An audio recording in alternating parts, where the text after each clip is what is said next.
इस समय मैं आपको तस्वीरों में करोल बाग दिखा रहा हूं, जिसे यूपीएससी की प्रिपरेशन का मक्का कहा जाता है। कल शाम की दुखद घटना के बाद देखा गया जहां 3 बच्चों की मौत हो जाती है, जब भारी बारिश के बाद यहां पर एक प्राइवेट कोचिंग इंस्टीट्यूट की बेसमेंट में जहां लाइब्रेरी चलाई जा रही थी, वहां 3 बच्चों की मौत हो जाती है। जिसके बाद जो यूपीएससी एस्पिरेंट है, छात्र है, वो गुस्से में है, निराश है। कहीं ना कहीं प्रशासन पर उनका जो गुस्सा है वो निकल रहा है। आप देख सकते होंगे तस्वीरों में कि इस समय मैं करोल बाग मेट्रो स्टेशन के नीचे खड़ा हूं और ये वही मेन रोड है जो राष्ट्रीय राजधानी दिल्ली के दिल कनॉट प्लेस यानी कि सेंट्रल दिल्ली को वेस्ट दिल्ली के अन्य इलाकों से जोड़ती है, चाहे जनकपुरी हो चाहे द्वारका हो। पर वहीं आप तस्वीरों में देख सकते होंगे कि इस समय यहाँ क्या हालात हो रखे हैं। विद्यार्थियों ने चक्का जाम कर दिया है। विद्यार्थी जो हैं यहाँ पर, जो यूपीएससी के एस्पिरेंट हैं, यहाँ रोड पर आकर बैठ गए हैं और साफ तौर पर जो उनकी बड़ी मांग है कि वी वांट जस्टिस, वो यहाँ न्याय की मांग करने आए हैं। वहीं मैं आपको तस्वीरों में ये भी दिखाना चाहूंगा, यहाँ दिल्ली पुलिस हो, रैपिड एक्शन फोर्स हो और पैरामिलिट्री के जो कर्मचारी हैं उनको भी लगाए रखा है। आप देख सकते हैं तस्वीरों में कहीं ना कहीं जो ट्रैफिक मूवमेंट है वो इस समय यहाँ रुकी हुई है, चक्का जाम की स्थिति है। पर वहीं मैं आपको दिखाना चाहूंगा कि पुलिस ने अपनी कार्यवाही भी यहाँ पर शुरू कर लिया, कहीं ना कहीं विद्यार्थियों को डिटेन करना शुरू कर दिया है। यहाँ आपको मैं तस्वीरों में दिखाना चाहूंगा कि देखिए बच्चों को उठाया जा रहा है जो यहाँ पर चक्का जाम करने के लिए बैठे थे, उनसे बातचीत करके जानना चाहेंगे उनकी बड़ी मांगे क्या है, वो यहाँ क्यों, क्या है आपकी मांग? सर दिल्ली पुलिस आ रही है, हमारी मांग पूरी नहीं हुई अभी तक, हमारी मांग अभी तक पूरी नहीं हुई, हम नहीं उठने वाले। बड़ी मांग क्या है आपकी? हमें एमसीडी का डिमांड पूरा करिए सर। पीसफुली प्रोटेस्ट कर रहे हैं, दिल्ली पुलिस नहीं करने दे रही। We have right under article 19। Sir हम जो कह रहे हैं हमारी 60 डिमांड्स है, उनको आप पूरा कर दीजिए। हम लोग पीसफुली कर रहे हैं। क्या डिमांड है? सर हमारी पहली डिमांड है कि एमसीडी का कमिश्नर यहाँ पर हो। दूसरा, राव आईएएस पूरा एग्जैक्ट नंबर बताए कितने बच्चे थे अंदर। सर देखिए सर इतना बड़ा अगर अपराध कर रहा है तो गोली चलवा दीजिए ना, लाठीचार्ज क्यों कर रहे हैं, गोली चलवा दीजिए। तो आपने सुना ही बच्चों के मुंह से कि कैसे वो इस समय जो आप हालात देख सकते हैं यहाँ नाजुक हो चुके हैं। कहीं ना कहीं दिल्ली पुलिस ने जो अपनी कार्यवाही शुरू कर ली है, बच्चों को डिटेन किया जा रहा है। आप देख सकते हैं कि बड़ी संख्या में यहाँ विद्यार्थी इकट्ठे हुए हैं। आप वहां भी देख सकते हैं कि हर्षवर्धन जो डीसीपी है वो भी यहाँ है। कहीं ना कहीं वो बच्चों से बातचीत कर रहे हैं और बच्चों की साफ तौर पर मांग है कि एमसीडी के कमिश्नर और जो आला अधिकारी है वो यहाँ आए, इनसे बातचीत करें और बताएं कि जिम्मेवार कौन है। और वही उनकी बड़ी मांग यह है कि राव आईएएस जो प्राइवेट इंस्टीट्यूट, जहां की एक घटना है जहां कल शाम देखा गया कि भारी बारिश के बाद जल जमाव की स्थिति हो जाती है बेसमेंट लाइब्रेरी में और 3 बच्चों की मौत हो जाती है। भारी मुशक्कत के बाद पानी निकाला जाता है, 3 बच्चों की बॉडी निकाली जाती है, 2 फीमेल और 1 मेल यूपीएससी एस्पिरेंट है उसमें। तो वही समय की आप तस्वीरें देख रहे हैं करोल बाग से कि यहाँ क्या हालात हो रखे हैं।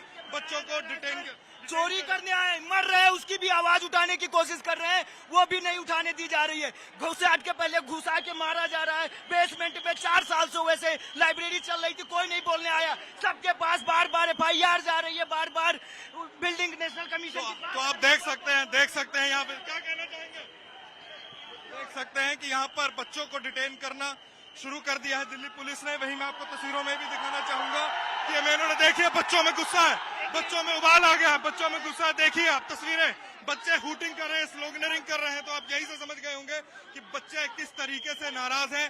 कल रात से ही यहाँ पर करोल बाग ओल्ड राजेंद्र नगर में ऐसी स्थिति बनी हुई है। भारी संख्या में दिल्ली पुलिस और रैपिड एक्शन फोर्स के जो जवान हैं यहाँ पर तैनात किए गए हैं, कहीं ना कहीं जो स्थिति पर काबू पाने के लिए। पर वही तस्वीरें आप इस समय देख रहे हैं, बच्चों को डिटेन करके लेके जाया जा रहा है। दिल्ली सरकार की बसों में आप देख सकते हैं, डीटीसी की बसों में भारी पुलिस संख्या बल है। दूसरी तरफ विद्यार्थी हैं, यूपीएससी के एस्पिरेंट हैं जो सीधा नाराज है। बड़ी मांग ये है कि इसके पीछे जो जिम्मेदार है उसको सजा दी जाए। और ये पहली घटना नहीं है, अभी 4 दिन पहले नीलेश राय नाम का एक युवक जो 26 साल का था, उसकी भी मौत करंट लगने से हो जाती है जब देखा गया पटेल नगर में जल जमाव और जल भराव की स्थिति थी। उसके बाद कल शाम की इस घटना ने, कल रात की इस घटना ने कहीं ना कहीं विद्यार्थियों में गुस्सा पैदा किया है। और आप देख सकते हैं तस्वीरों में कहीं ना कहीं पुलिस के जो आला अधिकारी हैं वो बातचीत कर रहे हैं।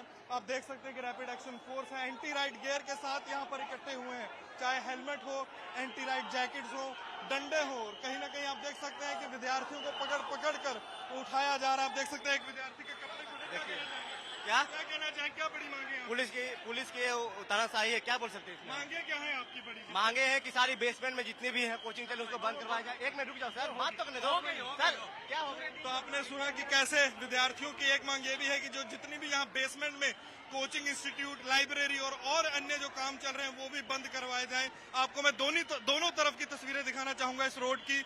आप देख सकते हैं कि ये वो वाली रोड है जो सीधा सेंट्रल दिल्ली कनॉट प्लेस पंचकुहिया रोड से झंडेवाला की तरफ से वेस्ट दिल्ली यानी कि करोल बाग की तरफ, राजेंद्र पैलेस की तरफ, तिलक नगर की तरफ, द्वारका की तरफ जाती है। वहीं मैं आपको दूसरी तरफ ये भी दिखाना चाहूंगा, मैं उस रोड पे खड़ा हूं जो वेस्ट दिल्ली को सेंट्रल दिल्ली से जोड़ती है और आप वहां के हालात देख सकते हैं कि सीधा नारेबाजी हो रही है, कहीं ना कहीं प्रशासन के खिलाफ भी नारेबाजी हो रही है और दिल्ली पुलिस के खिलाफ भी नारेबाजी हो रही है। बच्चों का सीधा सीधा ये कहना है कि उनको यहाँ पर प्रदर्शन नहीं किया देने जा रहा। तो आप देख सकते हैं सीधा तस्वीरों में कि इस समय क्या हालात हो चुके हैं। पुलिस के जो आला अधिकारी हैं वो कल रात से यहाँ पर मौजूद हैं। देखा गया कि 5 से 6 घंटे लंबा रेस्क्यू ऑपरेशन चलाया गया। बड़े बड़े पंपिंग मशीन, बड़ी बड़ी पाइप्स लाई गई बेसमेंट से पानी निकालने के लिए, पर अंत में 3 बच्चों की जो लाश है वो निकलती है। उसको बाद में आरएमएल हॉस्पिटल लेके जाया जाता है। अलग अलग राज्यों के बच्चे हैं, एक तेलंगाना का है, एक उत्तर प्रदेश का है, केरला का है। पर इसी बीच बड़ा सवाल ये कि इस हादसे का जिम्मेवार कौन है? इस हादसे का जिम्मेवार जहां विद्यार्थी जो लाखों रुपया खर्च करके यूपीएससी की कोचिंग करते हैं, अपने जवानी के कीमती पल लगाते हैं देश का भविष्य बनने के लिए, पर अब बड़ा सवाल ये कि उनकी जान की कीमत क्या है। कैमरामैन अजय सिन्हा के साथ अनमोल बाली की दिल्ली से रिपोर्ट।